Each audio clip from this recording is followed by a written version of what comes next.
قد أفلح من تزكى وذكر اسم ربه فصلى بل تؤثرون الحياة الدنيا জোরে বলি আল্লাহু আকবার। কোন এক ব্যক্তি নবীর সঙ্গে মক্কা থেকে মদিনা পর্যন্ত চলে গেছে। নবীর সামনে দাঁড়িয়ে সেই লোকটা বলছে, হুজুর আমি আপনার মোহাব্বতি মক্কা থেকে মদিনায় আসছে, হিজরত করেছি। রাসূল বলেন, না রে না, তুমি আমার জন্য আসো নাই, তুমি এসেছো একটা মেয়ে আমার সঙ্গে হিজরত করেছে, তুমি তাকে বিয়ে করবে, এই জন্য আমার সঙ্গে আসছো। কথা বোঝেন নাই?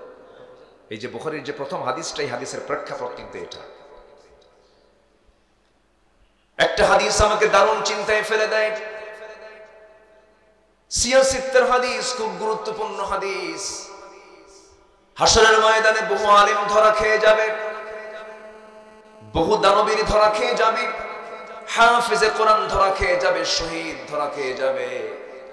শহীদ যখন আল্লাহর সামনে দাঁড়িয়ে বলবে, আল্লাহ তোমার জমিনে তোমার দিন কায়েমের জন্য রক্ত ঝরিয়ে তোমার সামনে হাজির হয়েছি, আল্লাহ বলবেন, না রে বান্দা, তোকে মানুষ মুজাহিদ বলবে, তোকে মানুষ বাহবা দেবে, এই জন্য তুই জিহাদে অংশগ্রহণ করেছিল, আমার খুশির জন্য তুই শহীদ হস নাই। উপর করে জাহান্নামে ফেলা হবে।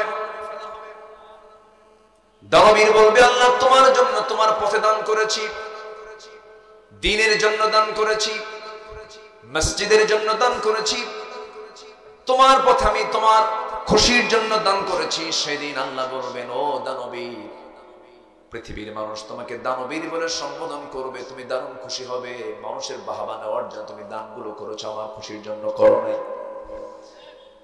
তোমার নিয়ত তোমার জানা ছিল, তোমার নিয়তের বরখেলাফের কারণে আজকে তোমাকে জাহান্নাম যেতে হবে।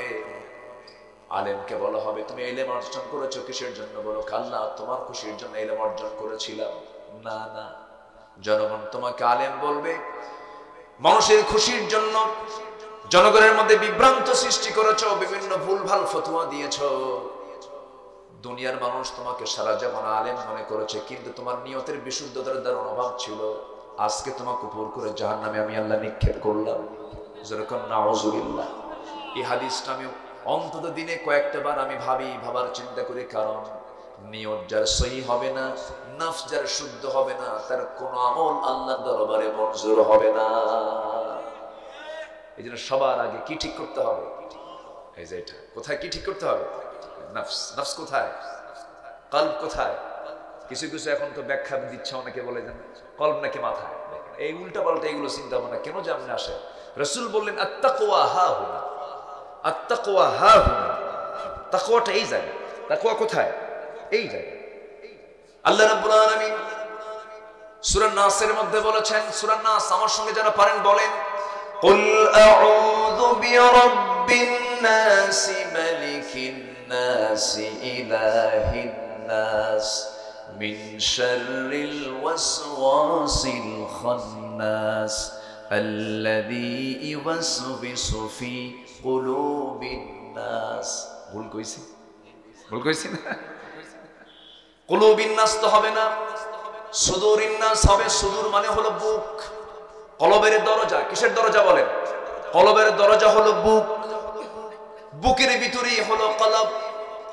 শয়তান ওয়াসওয়াসা দেওয়ার জন্য শুধু কলবের দরজায় গিয়ে ধাক্কা মারে, কিন্তু কলবে ঢুকতে পারে না, কারণ কলবটা চালান কে?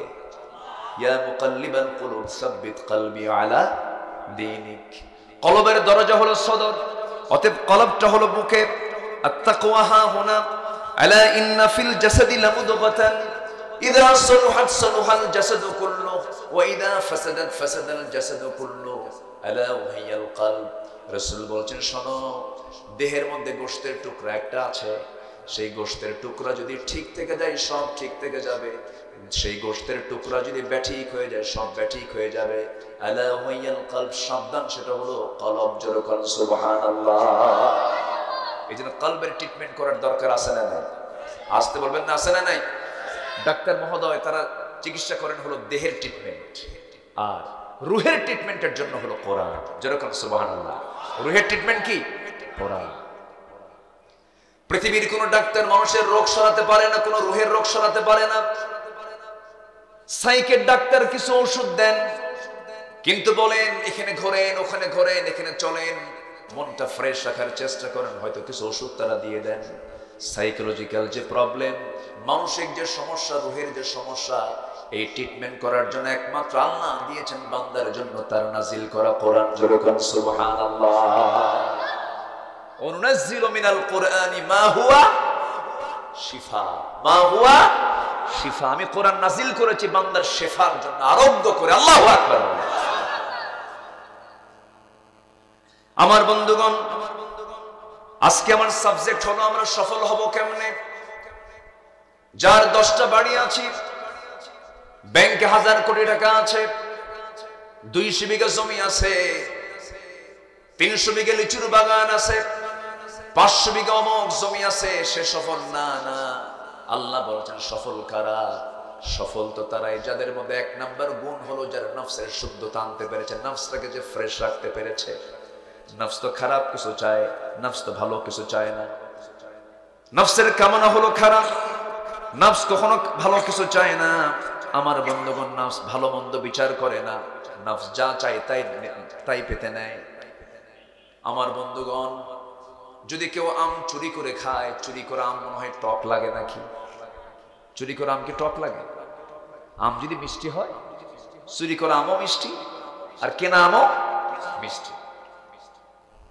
নফসের চাওয়া হলো আমি আম খাবো, চুরি করে হোক আর চুরি না করে হোক, এটা যে নফসের চাহিদা। জেনা করব, বিয়ে করে সওয়াব কামাই হবে, বিয়ে করে বিয়ে করে স্ত্রীর সঙ্গে সম্পর্কের মধ্যে যে তৃপ্তি পাওয়া যায়, জেনাইতে একই তৃপ্তি পাওয়া যায়। কিন্তু নফসের চাহিদা হলো জেনার বিয়ে, সেইগুলোকে পাত্তা দেয় না, সে এটাকে চায় যেভাবেই হোক আমার কাছে আসুক। কিন্তু নফসটা বান্দাকে বাধা দেয় না, কিন্তু ওই নফসটাকে বাধা দিয়ে দেয় হলো রূহ। রুহের কাজ হলো নফসকে আটকায় ফেলে। নফস হচ্ছে ইহকালীন চেতনা, রূহ হলো পরকালীন চেতনা। বান্দা যখন খারাপ কাজের দিকে আগায় যেতে নেয়, সেই সময় রূহ তাকে টেনে ফেলে। বান্দা এই কাজটা করা যাবে না, এই কাজ করলে তোমার এই ক্ষতিটা হয়ে যাবে, তোমার জন্য জাহান্নাম যেতে হবে। রূহ তাকে টেনে ধরে। কারণ আল্লাহ রাব্বুল আলামিন সুন্দর করে রূহের ব্যাপারে বলছেন, ইয়াসআলুনাকা আনির রূহ কুলির রূহু মিন আমরি রাব্বি। জোরে বলুন আল্লাহু আকবার, আরো জোরে বলুন আল্লাহু আকবার। আমার কথা কি বিরক্ত হচ্ছেন আপনারা? আমার কথা বিরক্ত হচ্ছেন না তো? আচ্ছা, এক লাইন আমি একটু বুঝাই দেব। নফসটা কি? নফস হলো লেজিসলেটিভ, রূহটা হচ্ছে অ্যাডমিনিস্ট্রেটিভ, কলবটা হচ্ছে ফেডারেটিভ, আইন প্রণয়ন বিভাগ। নফস শুধু সব কাজ বাস্তবায়ন করে, রূহ হচ্ছে আইন প্রণয়ন বিভাগ, প্রশাসন বিভাগ হচ্ছে রূহ। রূহটা বলে দেয় কাজ তো করবা, কিন্তু একটু হিসাব আইন কানুন মেনে চলা দরকার। রূহ এটাকে রেস্ট্রিকশন করে দেয়। আর বাস্তবায়ন বিভাগ হলো কলবটা বাস্তবায়ন করে ফেলে। আর সেই কলবটাকে ঠিক রাখার জন্য সর্বক্ষণ বান্দা দোয়া চাইবে কার কাছে? আসতে বলবেন না, কার কাছে? আল্লাহর কাছে চাইবে। ইয়া মুকাল্লিবাল কুলুব সাব্বিত কলবি আলা দীনিক। হে অন্তর পরিবর্তনকারী, তুমি আমার অন্তরটাকে তোমার দ্বীনের উপরে তুমি আল্লাহ টিকসই রাখো, সাবিত রাখো। এমন করে বান্দা আল্লাহর কাছে চাবে। আমার বন্ধুগণ, এই জন্য নফসকে ট্রিটমেন্ট করতে হবে আমাদের। হারাম কাজের দিকে যাওয়া যাবে না, অবৈধ কাজের দিকে যাওয়া যাবে না। মন চাবে মানুষের ক্ষতি করি, মন চাবে হারাম কামাই করি, মন চাবে অবৈধ পন্থা অবলম্বন করি, মন চাবে আমি হিংসা করি, মন চাবে আমি গীবত করি। মন তো অনেক কিছুই চাবে, কিন্তু মনকে কখনো পাত্তা দেওয়া যাবে না। আল্লাহ তাআলা বলছেন, মনের বিরুদ্ধে চলবি, নফসের বিরুদ্ধে চলবি, তোর ঠিকানা হবে কি? দেখ, ওয়া আম্মা মান খাফা মাকামা রাব্বিহি ওয়া নাহান নাফসা আনিল হাওয়া ফাইন্নাল জান্নাতা হিয়াল মাওয়া। জোরে বলুন আল্লাহু আকবার। যার দিলের মাকামে আল্লাহর ভয়টা জাগ্রত হয়ে যাবে, তার ঠিকানা হয়ে যাবে জান্নাতে মাওয়া। এই জন্য প্রবৃত্তির অনুসরণ আমরা করব না, আমরা দিলটাকে উদার করব, মনটাকে উদার করব, হৃদয়কে আকাশের মতো উদার বানায় দেব। আমার দেশে হিংসা মনে হয় নাই? আসতে কয়, আমার দেশে কি হিংসা আছে? অহংকার আছে? হ্যাঁ, নফসের কি রোগ নাই? নফসের রোগ আছে না নাই? নফসের রোগ মোটামুটি 14টা। কয়টা বলেন তো? 14টা। আমি আজকে যে সাবজেক্ট নিয়ে কথা বলা শুরু করেছি, বহু আলোচনা, এখন সময় তো অল্প, আমি কিছু তো করার নেই, যে সংক্ষিপ্ত করে বলছি। তবে একটা কথা, আমার দেশে ওয়াজ বেশি হয় না আমল বেশি হয়? হ্যাঁ, কি বেশি হয়? আমল কম হয়। আজকে আমলের নিয়তে শুনবো, তাহলে এনাফ হবে। বলি ইনশাআল্লাহ, জোরে বলি ইনশাআল্লাহ। কি হিংসা দেখেন, হিংসার আগুনে দাউ দাউ করে জ্বলে। অনেকদিন আগের একটা উদাহরণ মনে পড়লো আমার। আগের যুগে বিয়ে করতে যেত মানুষ ঘোড়ায় চড়ে। কিসে চড়ে? ঘোড়ায় চড়ে। তো গ্রামের এক মুরব্বীর ঘোড়া আছে, তো এক ছেলের বিয়া। সেই ছেলেটারে গিয়ে বলতেছে যে, চাচা একটু ঘোড়াটা দেওয়া যাবে কি? কেন আমি ঘোড়া দেবো না? তো মনটা খারাপ কইরা চলে আসছে বাড়িতে। তো কদরের রাত আসছে, কদরের রাতে গেছে মসজিদে। মসজিদে যে প্রথমেই দোয়া করে, আল্লাহ এই বুড়া চাচা আমার ঘোড়া দিল না, ওর ঘোড়া যেন আজকে মরে। ঘোড়া যেন কি? তো এই দোয়াটা করে শেষ করে চলে আসছে বাড়িতে। বাড়িতে আসার পর ওর মা কান্দে। মা তুমি কান্দো কেন? কে কান্দবো না, তোর গরু মরছে। কি মরছে? গরু মরছে। দোয়া ঠিকই কবুল হয়েছে। মালাকুল মউত ঘোড়ার কাছে না যায়, কার কাছে গেছে? গরুর কাছে গেছে। হিংসার ফলাফল এটাই হয়। হিংসা দিয়ে কোনো কাম হয় না। একটা হাদিস, সহিহ হাদিস, ক্বালা ইয়াকুম ফিল হাসাদ ফাইন্নাল হাসাদা ইয়াকুলুল হাসানাত কামা তাকুলুন নার আল হাতাব। আমার রাসূল বলেছেন, তোমরা হিংসা থেকে বিরত থাকো। একটা কাঠখণ্ডকে আগুন যেমন জ্বালিয়ে ভস্ম করে দেয়, ঠিক তেমনি হিংসা সমস্ত নেক আমলকে খেয়ে শেষ করে। আজকে আমাদের দেশে রাষ্ট্র থেকে শুরু করে নিয়ে গ্রাম পর্যন্ত হিংসার আবাদ না মানবতার আবাদ? বলেন, হিংসার আবাদ না মানবতার আবাদ? হিংসার আবাদ না উদারতার আবাদ? হিংসা, শুধু হিংসা। আপনি ইমানদার, আপনি মুসলমান, আপনার মধ্যে হিংসা থাকবে, আপনার কোন পুরস্কার আল্লাহর আদালতে না। হিংসা রাখা যাবে না। গ্রামে গঞ্জে হিংসার পরিমাণ কম না বেশি? আরো বেশি। মসজিদে নামাজ পড়ো, হঠাৎ করে হয়তো একদিন বলেই ফেলছে যে এটা তো আমার দাদার জায়গা ছিল। অনেক সময় বলে ফেলে না, এরকম বলে কি, বাস চান্স একখান পাইছে, যা তোর দাদার জায়গায় আমি নামাজ পড়বো, আমার দাদার জায়গায় মসজিদ বানাবো। আছে কিনা? খাও আছে কিনা বলেন? তোর দাদার, আচ্ছা দাদার মসজিদ কি তার থাকে বলেন তো? হয়তো ভুল করে বলেই ফেলছে আমার দাদার জায়গা বলছে, কিন্তু মসজিদ তার দাদার নাই। বরঞ্চ উচিত সংসার দুইটা না করে এই সংসারকে মজবুত করা। কিন্তু আমার দেশে এখন দিন দিন মসজিদ কমে না বাড়ে? মুসল্লি বাড়া দরকার কি?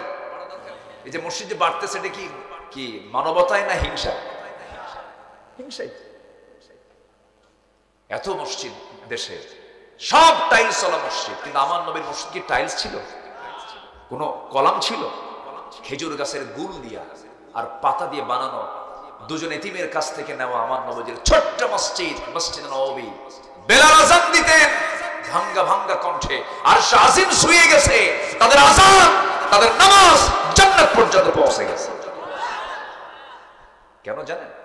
হিংসা ছিল না। কি ছিল না? নফসটা ফ্রেশ ছিল। নফসটা কি ছিল? ফ্রেশ ছিল।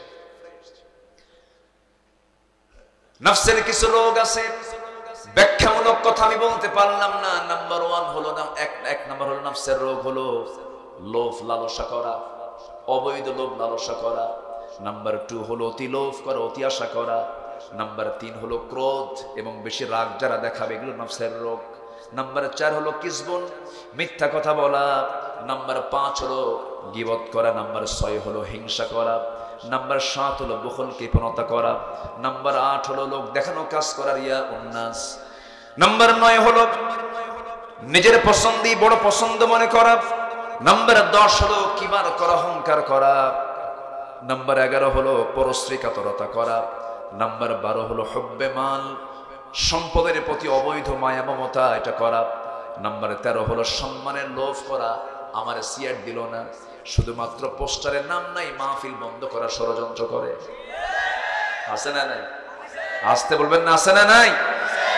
সম্মানের লোভ। কিসের লোভ?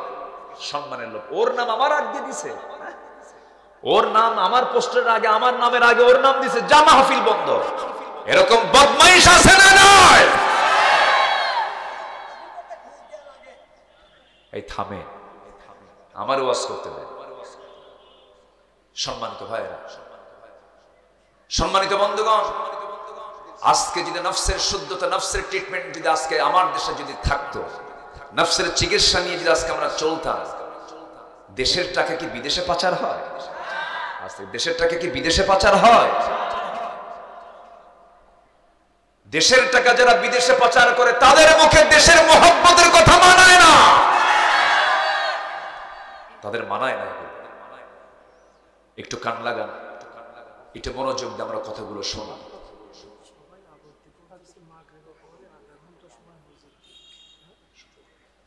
সাজানো যাবে না, একটু গোছানো যাবে না। সম্মানিত ভাই, ওই সময় তো লোক থাকবে না, আসর ভেঙে গেলে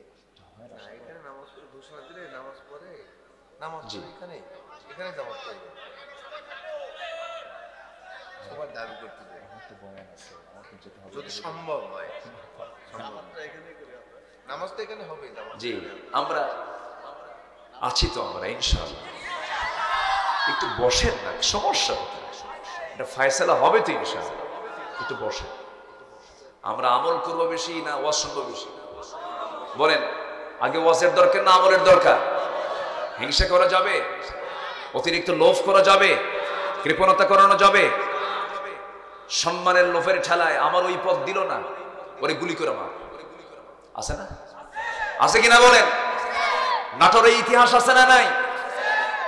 গুলি করে মার, আমার শত্রু আউট করে দেয়। যে মানুষ আরেকজন মানুষকে অন্যায় করে হত্যা করে তার ঠিকানা হলো জাহান্নাম। এগুলো সব হলো নফসের রোগ। কিসের রোগ বলেন? নফসের।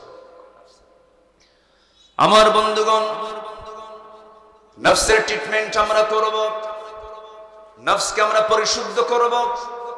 আল্লাহ রাব্বুল আলামিন সুন্দর করে বলছেন, নফসের ট্রিটমেন্ট তোমার যদি হয়ে যায়, তোমার সমস্ত কাজগুলো কাজে লাগবে, আমলগুলো তোমার কাজে লাগবে। যদি তোমার নফসের ট্রিটমেন্ট যদি না করতে পারো, সব তোমার বিফল হয়ে যাবে। এরপর আল্লাহ রাব্বুল আলামিন বলছেন, নাম্বার 2 হলো ওয়াযাকারা ইসমা রাব্বিহি ফাসাল্লা। জিকির করবা কার? কার নামের জিকির? আল্লাহর নামের জিকির। সেই জিকিরের কিছু পরিভাষা আল্লাহ রাসূল শিখিয়েছেন। সুবহানাল্লাহ, আলহামদুলিল্লাহ, আল্লাহু আকবার, লা ইলাহা ইল্লাল্লাহ। কিন্তু আমার দেশে কিছু জিকির আছে, জিকির করতে করতে পায়জামা নাই। এরকম জিকির কিছু আছে না নাই?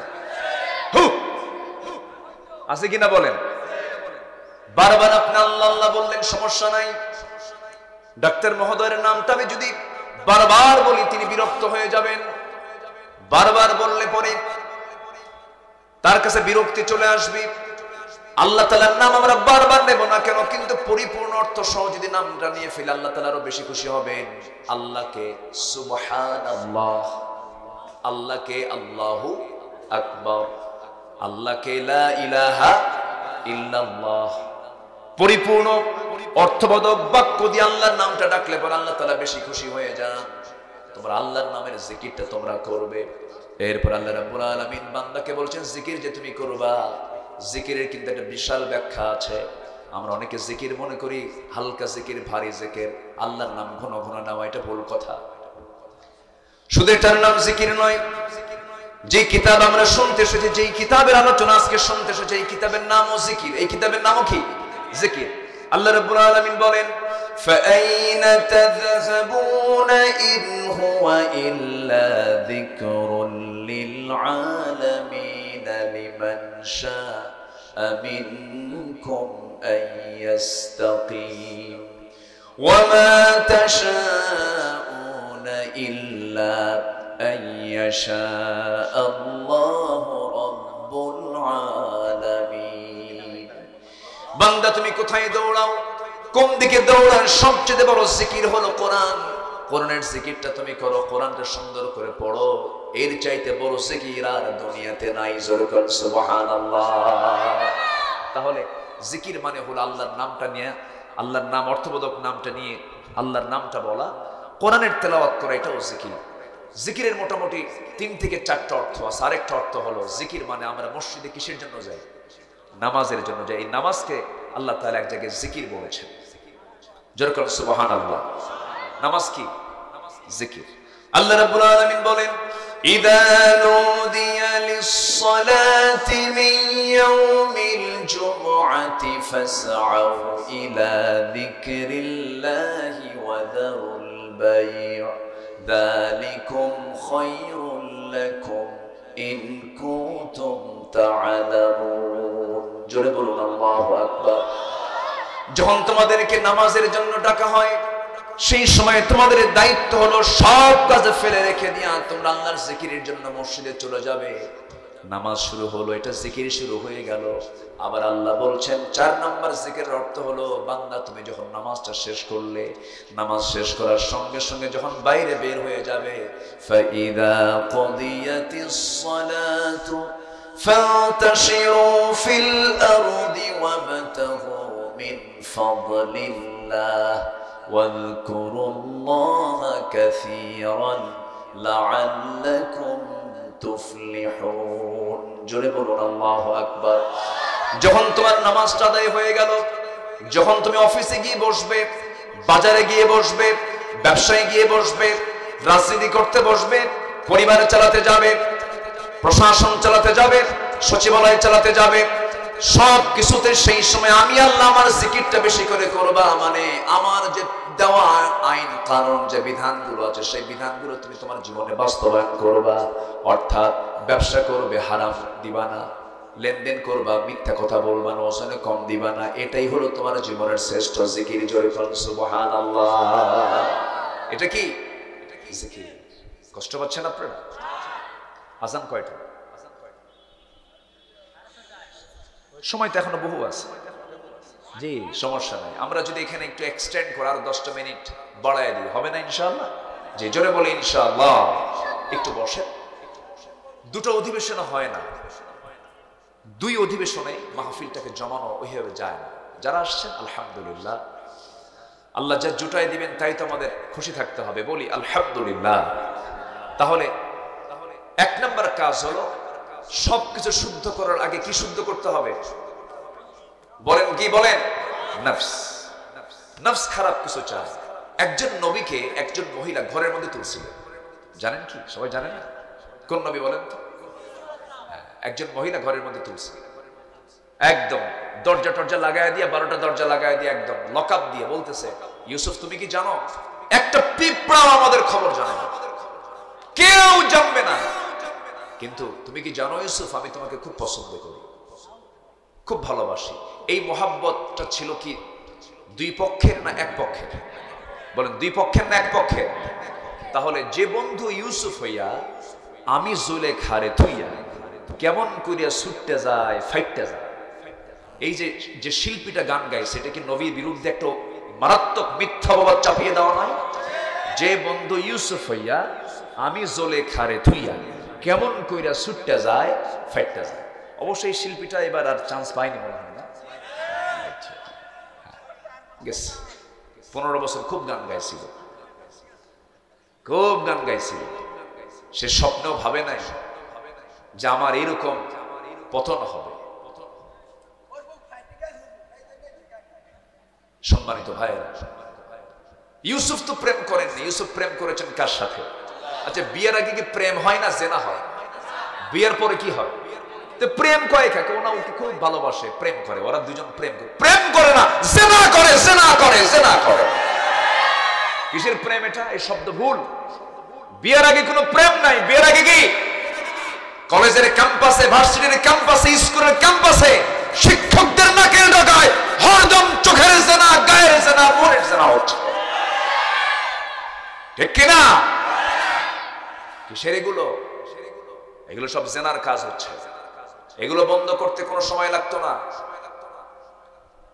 দেশে ইয়াবা, মাদক, ফেন্সিডিল যা আছে প্রতিবেশী দেশ থেকে এগুলো সাপ্লাই করতেছে। আমাদের খুব বন্ধু তো তারা, মানে প্রতিবেশী দেশ এত সুন্দর বন্ধু, মানে ফেন্সিডিল খুব ইজি পার করে দেয়, খুব বন্ধু তারা।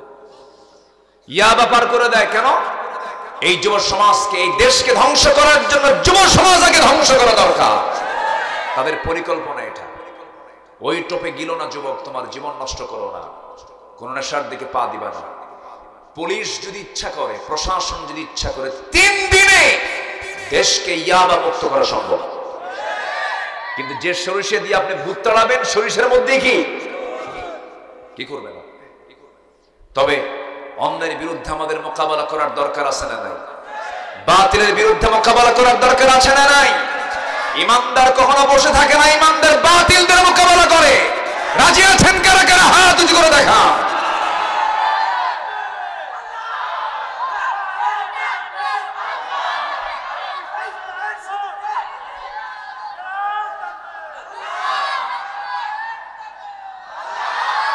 আল্লাহ তুমি সবার হাতকে কবুল করো, জোরে বলি আমিন, আরো জোরে আমিন। সম্মানিত ভাইয়েরা, নেতৃত্বে বহু দেখেছি জীবনে, সব নেতৃত্ব দেখা আমাদের শেষ। এই নেতৃত্ব মেনে আমি আপনি জান্নাত পাবো না। নেতৃত্বের মূলে যেতে হবে। নেতৃত্বের মূল হচ্ছেন মুহাম্মদ সাল্লাল্লাহু।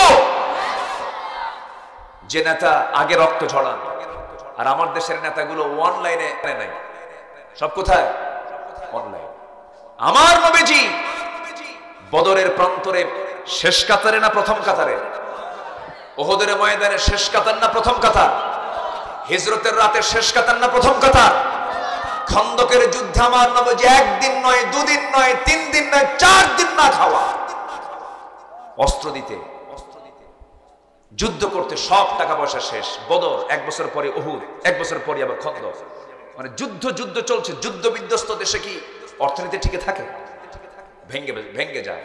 আমার নবীজির মদিনার ক্ষুদ্র রাষ্ট্র, যুদ্ধের পরে যুদ্ধ লেগে আছে। আমার নবীজির খন্দকের যুদ্ধের সময় রাসূল 4 দিন না খাওয়া। কয়দিন? 4 দিন। রাসূল নিজেই খাবার পান।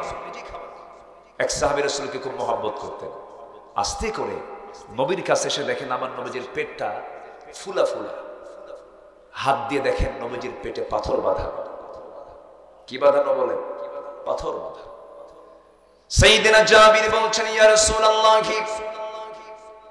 আপনি আপনার পেটে পাথর বেঁধেছেন, আমি টের পেয়েছি, কিন্তু আপনি কাউকে জানান নাই, আমি কিন্তু জেনেছি। রাসূল বললেন, জাবির কাউকে বলো না। সব সাহাবী আমার হাওমাও করে কান্না শুরু করবে, কাউকে বলতে যেও না। কিন্তু জাবির বলছেন, হুজুর আমি গরিব মানুষ, আমার বাড়িতে একটা ছোট্ট ছাগল আছে, আপনি পারমিশন দিলে পরে জবাই করে আপনাকে খাওয়াবো, আপনার প্রিয় গোশত, ছাগলের গোশত।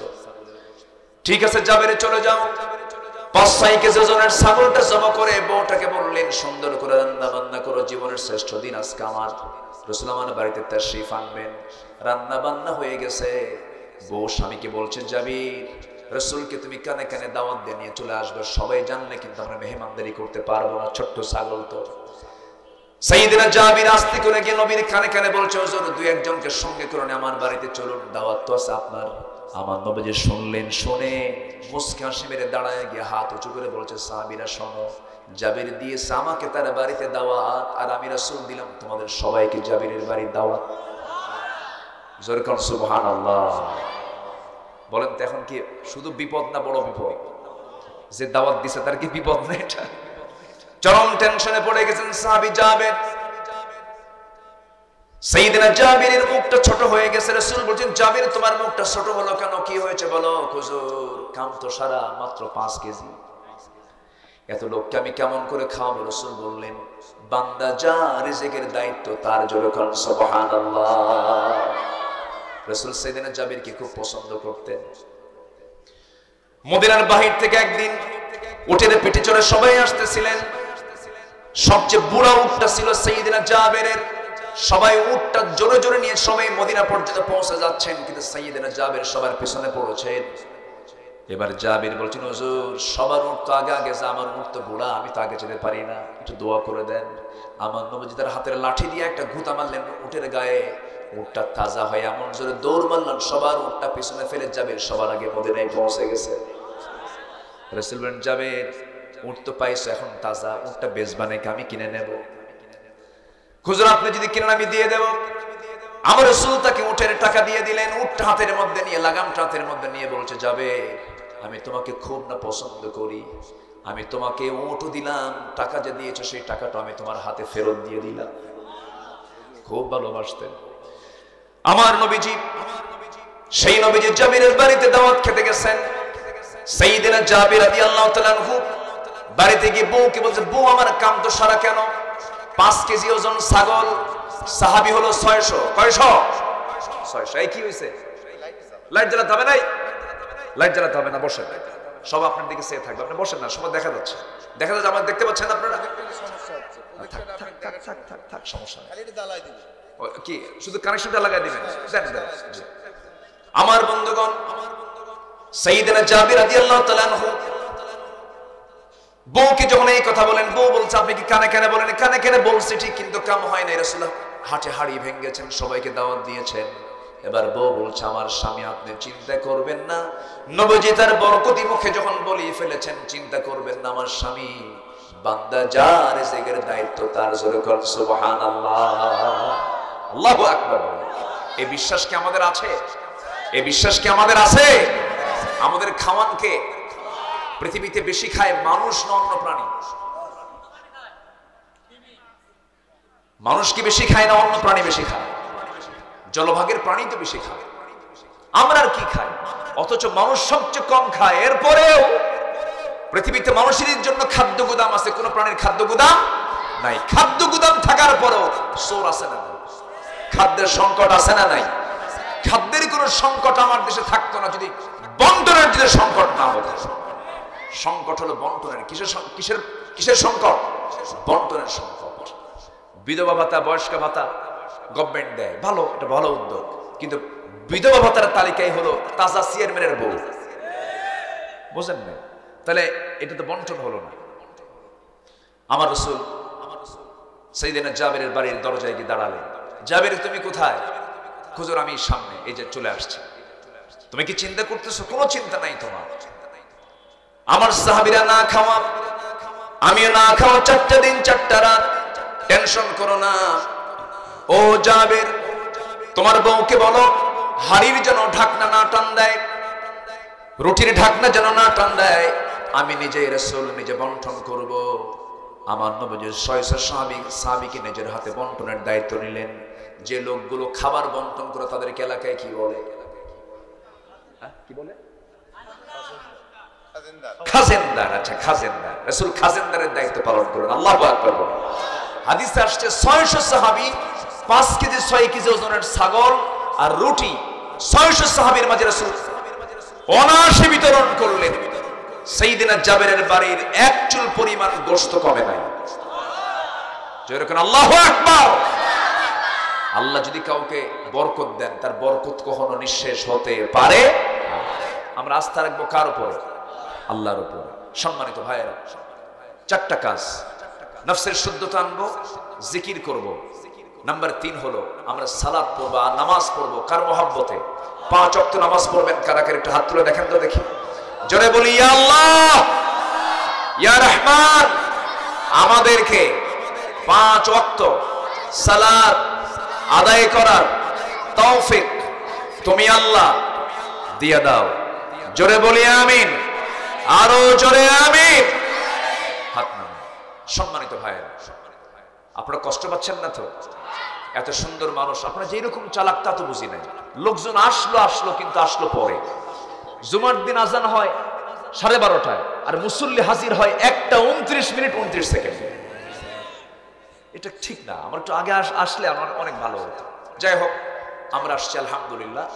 তো মাহফিলটা হলো মসজিদের উদ্দেশ্যে, বলি আলহামদুলিল্লাহ। তো মসজিদটা কার ঘর? মসজিদটা কার ঘর? বানাবে কে? আল্লাহ বানাবে। আল্লাহ বানাবে না বান্দা বানাবে? আমরা বানাবো। আমাদের বানাতে হবে। আর আল্লাহ বলছেন, তুই আমারে বানায় দিবি আমার ঘর, আমি তোকে জান্নাতে তোর জন্য ঘর বানায় দেব। এটা কার ওয়াদা? আসতে বলবেন না, কার ওয়াদা? এটা চাদর যাবে, ব্যাগ যাবে। যারা আসছেন মেহেরবানি করে যে যা পারেন পকেটে হাত দিবেন, অন্যের পকেট না, নিজের পকেটে একটু হাত দিবেন। আমার মা বোন যারা আছেন একটু দিল থেকে যে যা পারি আমরা সবাই দেব। কেউ উঠবেন না। এই যে ওঠে কেন? বসেন। কেউ উঠবেন না, একটা লোক উঠবেন না। যদি না দেন সমস্যা নাই, কিন্তু উঠবেন না কেউ। আমরা একসঙ্গে দোয়া করে যাব। আমাদের শেষ কাজ হবে দোয়া। সবাই একটু বসেন। আমরা আল্লাহর কাছে চাবো, চাওয়ার আগ দিয়ে আল্লাহর পথে আল্লাহর ঘরের জন্য আমরা একটু দেবো। ব্যাগ যাচ্ছে, কই ব্যাগগুলো কোথায়? ব্যাগ যাচ্ছে, আমরা সবাই 5, 10, 50, 100, 500, 1000 যে যা পারি আমরা জিকিরের তালে তালে আমরা সবাই দেব। জোরে বলি ইনশাআল্লাহ। যদি কারো কাছে টাকা পয়সা না থাকে ভিন্ন কথা, কিন্তু দিতে হবে আল্লাহর ঘরের জন্য, একটু না হলেও কিছু না কিছু দিতে হবে, আমরা দেব ইনশাআল্লাহ। অন্তত আপনি ব্যাগটা একটু ছুঁয়ে দেন, দোয়া নিয়ে নেন, দোয়া দিয়ে দেন, আল্লাহ যেন আপনার দানকে কবুল করেন। জিকির করেন সুবহানাল্লাহ আলহামদুলিল্লাহ। হ্যাঁ, যে আমার মা বোন যারা আসছেন, আমার মা বোনরা যে যা পারেন ব্যাগ নিয়ে যাচ্ছেন আপনাদের কাছে, যে যা পারেন সবাই আমরা দিল থেকে দেওয়ার চেষ্টা করব। জিকির করি সুবহানাল্লাহ। আরেকটা এলান আমরা শুনি, আগামী 29 এপ্রিল, কোথায় জানো এটা? নাজিরপুর। আগামী 29 এপ্রিল নাজিরপুরে একটা মাহফিল আছে রাতের বেলা, গুরুদাসপুর নাজিরপুর, রাতের বেলা মাহফিল আছে আগামী 29 এপ্রিল। সেখানকার মেহমান হচ্ছে আব্দুল্লাহ আল আমিন, চেনেন তো নাকি? আচ্ছা, আমি থাকবো সেখানে, সেখানে যাবেন সবাই, বন্ধু বান্ধব নিয়ে দেখা হবে, কথা হবে। সবাই বসেন, চাদর যাচ্ছে, ব্যাগ যাচ্ছে, আমরা সবাই দিল থেকে দেওয়ার চেষ্টা করবো ইনশাআল্লাহ। জি জি, হ্যাঁ দিয়ে দেন, জি হ্যাঁ লাইনে দিয়ে দেন।